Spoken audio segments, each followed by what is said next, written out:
আসসালামু আলাইকুম রহমতুল্লাহি ওবারাকাতু। প্রিয় সন্তানদের জন্য সহিহ হাদিস থেকে খুবই গুরুত্বপূর্ণ একটি দোয়া নিয়ে আলোচনা করব।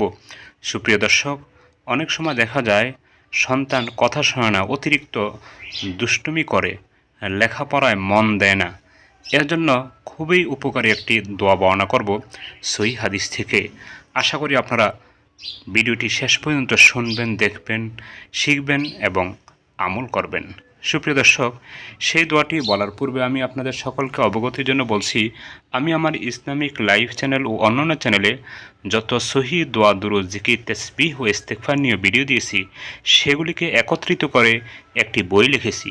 বইটির নাম দেওয়া হয়েছে কোরআন ও সহিহ হাদিসের ভিত্তিতে নববী দোয়া। সুপ্রিয় দর্শক, বইটির মধ্যে জীবনের সর্ববিষয়ে দোয়া, দুরূদ, জিকির, তাসবিহ, ইস্তেগফার রয়েছে। প্রতিটি দোয়া, দুরূদ, জিকির, তাসবিহ, ইস্তেগফারের বাংলা উচ্চারণ, অর্থ, সে সম্পর্কিত হাদিসের অর্থ, হাদিসের রেফারেন্স এবং সহি কিনা সে সম্পর্কেও আলোচনা করা হয়েছে।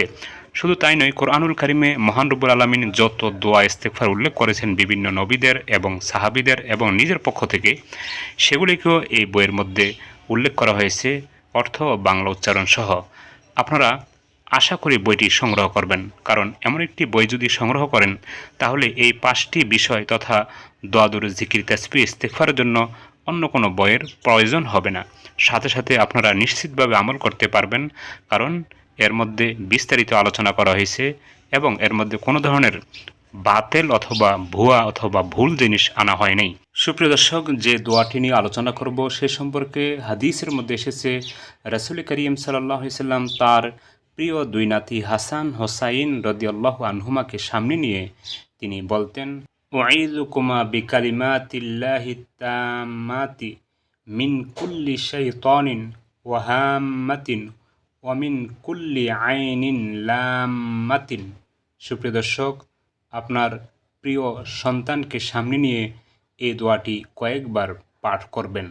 ইনশাআল্লাহ আল্লাহ রাব্বুল আলামিন এদেরকে হেফাজত করবেন শয়তান থেকে, অতিরিক্ত দুষ্টুমি করা থেকে, এবং এদেরকে আস্তে আস্তে লেখাপড়ায় মনোযোগ দেওয়ানো সম্ভব হবে এই আমলটি করলে।